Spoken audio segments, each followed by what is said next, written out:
Hey everyone, welcome to the Book Cave with me, Jenny. So this is obviously going to be my first wrap-up posted in 2026, but this will be for December 2025, obviously. And I actually got through a good bit this month, so I'm just going to pass you over to updating me. My Dark Vanessa was a very hard book to read. In order to tell you what the plot is about, I'm going to say the author wrote this as a response to Nabokov's Lolita. So that should tell you a good bit of the plot right there if you've ever read the book or seen the movie. This one, however, is from Vanessa's point of view, and it follows her throughout a much longer period. It starts in 2000 when she's 15, and then it follows her from 2000 up to 2007, and then the other point of view is her at 2017, when kind of everything boils over. And it's definitely very interesting to see how her thinking changes and how deeply some things have just become ingrained in her. And it is definitely a very psychological novel. It is definitely very hard to read at times. And this is one that definitely you need to look up the trigger warnings if you do not know, again, what the book Lolita is. If you do, then you know exactly what the trigger warnings will be. My Dark Vanessa, Leaping Beauty, is by Gregory Maguire, and this is a retelling of several fairy tales. They are all changed to be about animals. So obviously we have Sleeping Beauty is a retelling of Sleeping Beauty with a frog, obviously, from the cover. And this theme just kind of continues throughout. And I'm wondering if this is supposed to be kind of like a companion to Wicked. And this is supposed to be like maybe fables from that world. And overall, I did find this pretty fun. There are some illustrations throughout. There's like 2 or 3 illustrations per story. And I felt like they were very well done, very whimsical. And I did enjoy as well the mashups of some of the stories. For example, there's one called Little Red Robin Hood, which is obviously a mashup of Little Red Riding Hood and Robin Hood, which I found the ones like that pretty fun. The edition I read as well is the newly published 2025 edition, which has 2 new stories in it. So I do recommend looking for that edition to get those 2 extra stories. Leaping Beauty is by Grief is the Thing with Feathers. Is an interesting little book. It's very short, and it does pack an impact, but it is very strange at times, and parts of it I just didn't fully understand, to be quite honest. Just the way they were written confused me a little bit. It's still a very good book. Obviously, it has a lot to do about grief and dealing with grief, and it does go pretty deep into that. To be honest, what really confused me is it's split into different parts: Dad, Boys, and Crow. And honestly, it was the Crow part that kind of confused me the most. But I definitely do recommend it, especially if you like literary fiction. It's definitely a literary fiction that is very, very interesting, and I do feel like it's very well written as well. The Raven Scholar is a very interesting, newly published high fantasy book. It was published this year and was nominated in Goodreads Awards. I believe it was just nominated and made it to the final round. But this was definitely a very good book. It follows Nima, and she is a character who feels very real. She has made mistakes, but she tries to be good. She has doubts about herself, but she is able to push through them. And yeah, just between her and then all the side characters are also very well realized. There are lots of kind of side plots going on, but they all tie into the main plot, and it's very obvious that they do as well.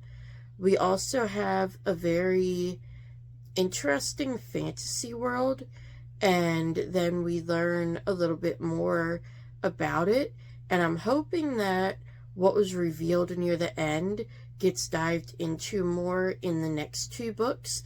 This is supposed to be just a trilogy, although it is possible maybe it will be expanded into multiple trilogies, which I could easily see, because there is quite a lot of history here and world building. And yeah, this is just an absolutely fascinating book. It did take me a while to get through it because I just would get distracted. But yeah, if you like high fantasy, if you like trial elements, if you like well-rounded out characters, yeah, I definitely recommend this, and I definitely recommend reading it regardless. Like, it is definitely going on my top 10 of this year.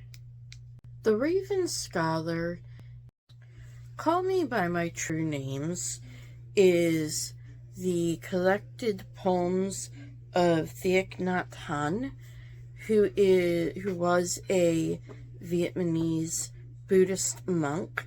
And this particular edition that I have has an introduction by Ocean Vuong, and that's actually how I found this, is that I had read his poems, and he mentioned about this in his, like, foreword to one of his books, so I decided to go ahead and pick this up, and I really did like a lot of the poems.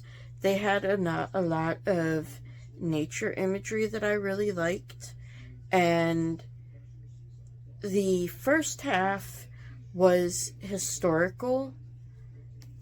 What was it called? I'm sorry.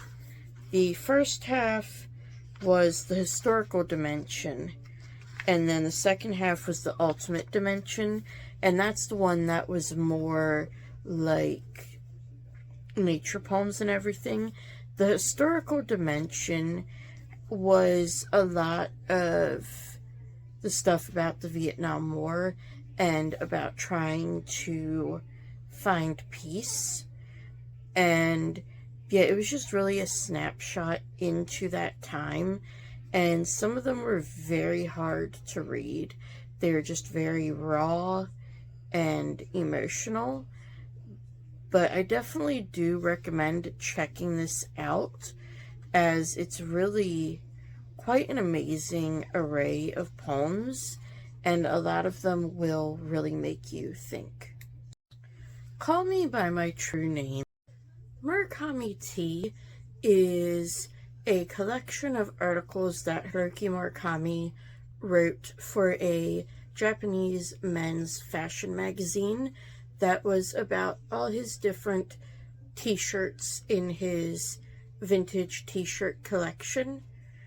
This was one that it was just okay. I'm not huge into fashion, so some of it was just kind of like a whatever sort of thing to me. However, I feel like if you like Murakami, or if you're more into fashion, more into like vintage t-shirts, then you might like this. Ring Shout is another Peter Djeli Clark short novella, and I'm not going to be able to go too much into what this is, but let's just say it takes place in the 1920s in the Deep South and deals with the racial tension that was there at that time and throws a supernatural twist into it that I thought was very interesting. And as usual, Peter Djeli Clark, he absolutely knocks it out of the park. His worlds are always so inventive, but yet they're extremely easy to understand. He's able to connect you to the characters in like no time at all. And yeah, I just absolutely love his writing. And this was one that was obviously different from the other things that he has written, as this is less science fiction, there's less technology in it, and it's more supernatural, but it was definitely still very interesting to read. And yeah, if you like him, if you like science fiction, definitely give this a look because it is well worth the read. Ring Shout is another.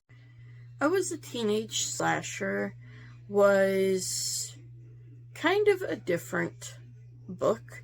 Obviously it's about a slasher, but it is from the slasher's point of view, which I wasn't entirely sure how I would feel about to start with, all things considered.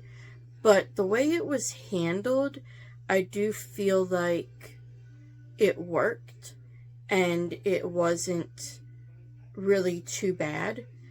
And there is kind of a lot of talk about the genre and things like that, which was okay.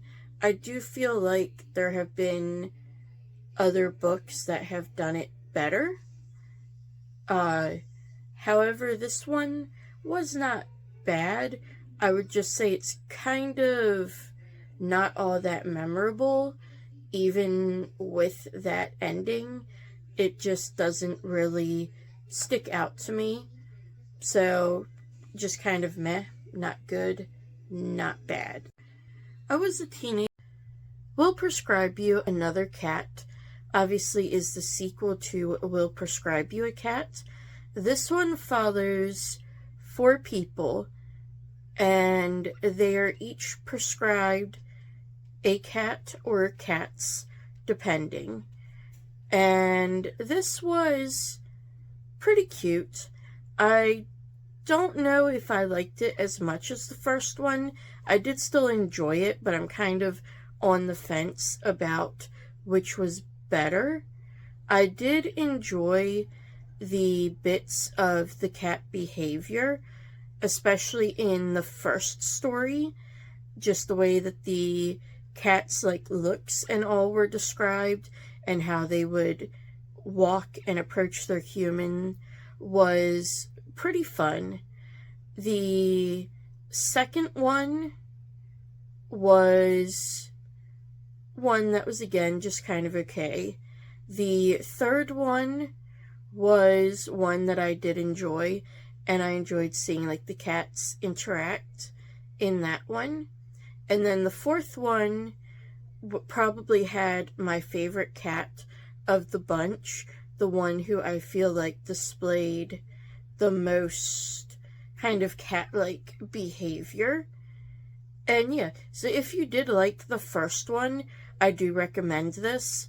And if you haven't read the first one, but you do like cats, or you like cozy literature, then I recommend both Will Prescribe You a Cat and the Will Prescribe You Another Cat sequel.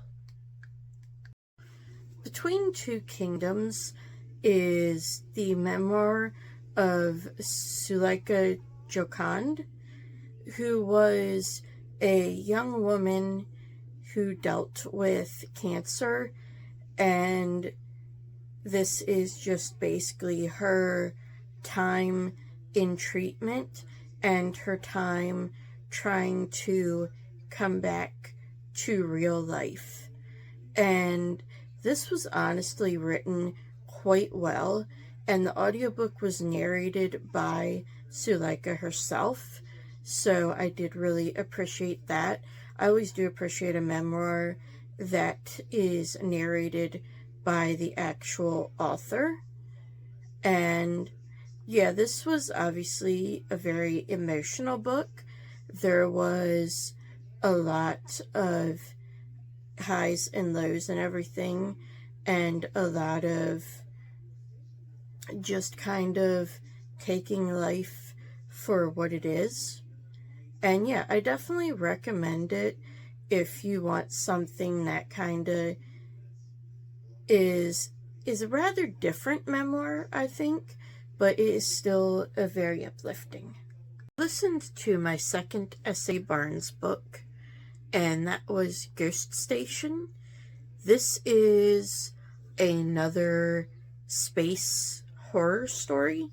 This one is much more body horror, and there is some psychological horror as well. I just feel like the way S.A. Barnes writes these books, they feel very realistic in certain ways, even though like a lot of the things with other planets and interstellar travel and so on is rather far-fetched. This one was definitely different than the first book I had read, and I kind of enjoyed this one more in that it had a different type of twist. But yeah, I definitely recommend this if you like sci-fi, if you like horror. I don't feel like it's too gory or anything, but it does have that kind of slow creeping horror element to it. Mirror Moon is another Nightmare Before Christmas manga. I do have to say I like the fact that these are in full color. They are definitely rather simplified. I think they're very heavy on the graphics, which again, not necessarily a bad thing, but they're definitely aimed more towards the younger end of the audience. I would say more towards like your maybe preteens rather than older teens.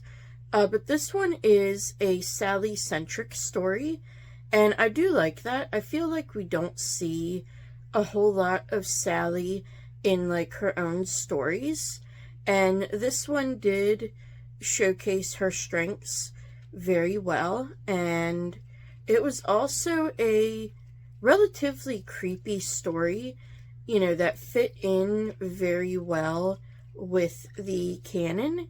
And this one, unlike Battle for Pumpkin King, this one I felt was actually complete.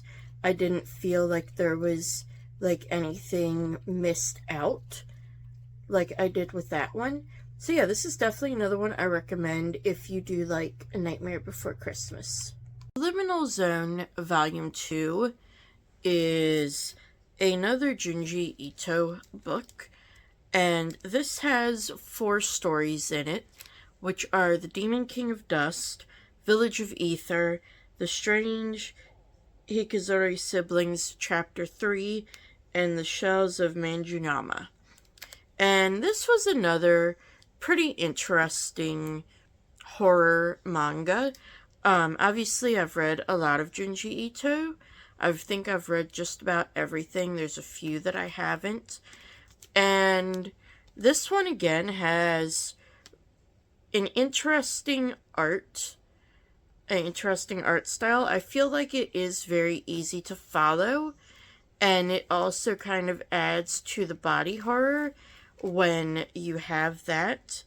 And saying that, I have to say probably Village of Ether was the creepiest story in here and kind of my favorite story. That one has to do with perpetual motion, Then Demon King of Dust was also pretty creepy, not from the supernatural aspect, but from the what humans do to each other aspect, which is something I haven't seen Junji Ito do a lot. So that one was definitely interesting. Then the Hikazori siblings was probably my least favorite. I just find the siblings very irritating, to be honest. Yeah. And then the Shells of Manjunama was kind of your typical horror story, I feel like, but it was still pretty good. And I will definitely keep following Junji Ito, as his stories are definitely like kind of my brand of strange horror. Liminal Zone, I'm in Love with the Villainess, is a manga series about a woman named Rei who gets sucked into an otome, or dating simulation game, that is set in an elite academy in a world with magic. The twist to this is that she doesn't care for any of the love interests. She is in love with the rival, Miss Claire. And this is honestly, it's pretty fun. It is a little over the top at times, but I've come to expect that from certain isekais. Whether or not I'll continue it, I don't know. As of right now, at least, the library doesn't have any more, so I won't continue it right away, at least.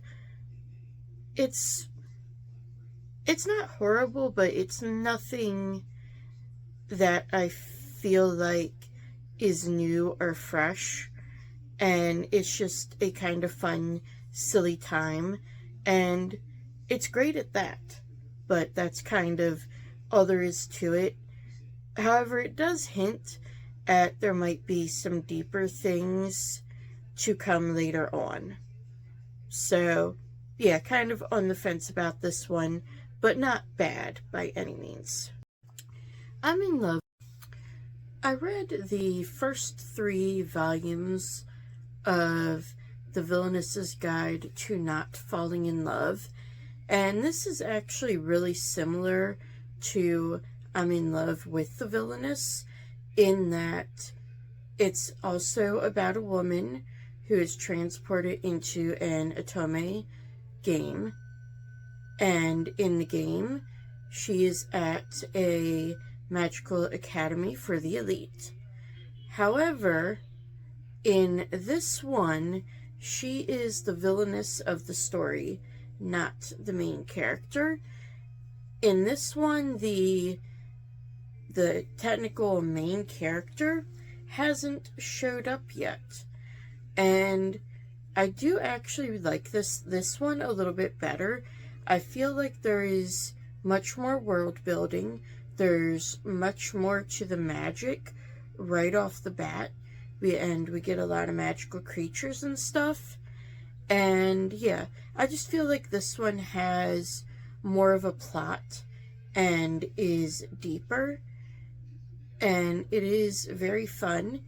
And honestly, I like the art in this one a little bit better as well. So obviously, if you're looking for something that is reincarnated in an otome game, I recommend this one. I finished Battle Angel Alita Last Order, which is the second series in Battle Angel Alita.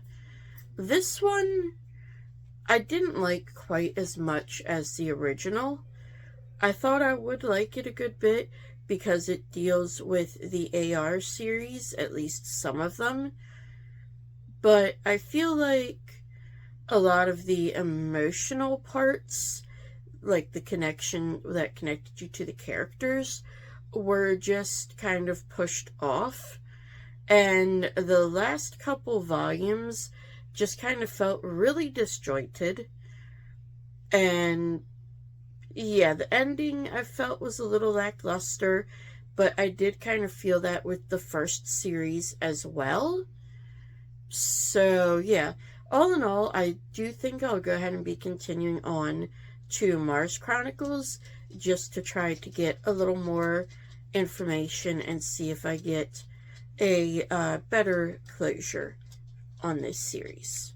Touring After the Apocalypse follows a teenage girl and her companion, who I'm assuming is some sort of robot, and they are the only two people left alive in Tokyo, as close as I can tell at least. And it basically follows them following the older sister's motorcycle tour of Japan before this apocalypse happened. There are a few emotional moments there for sure, especially in the very beginning. There's one of them that is. And this is definitely an interesting one, as it's kind of an interesting mix of post-apocalyptic and tourism and cultural things. Yeah, I'm enjoying it. I do want to continue on for sure. Blank is an American-made manga about a teenaged spy. Honestly, this had a bit much fan service for me. I also was not the biggest fan of the art. The plot did get a little more interesting towards the end of it. I'm not sure if this is supposed to be a series or not. I know it says #1, but I can't find anything about any more volumes. And I feel like this one does kind of wrap it up while leaving it open-ended as well. But yeah, definitely not one of my favorites. So that's everything I read in December, and I'd love to hear from you all down below. Did you read any of these? Do you plan to read any of these? How was your 2025? Did you meet your book goal? Do you make a book goal? What book goals do you have for this year? Anything like that. Like I said, I always love to hear from you all down in the comments. And of course, don't forget to subscribe and hit the bell icon, then you'll be notified every time I post something new. And also check out my links to my Discord and everything that are on my little end plate.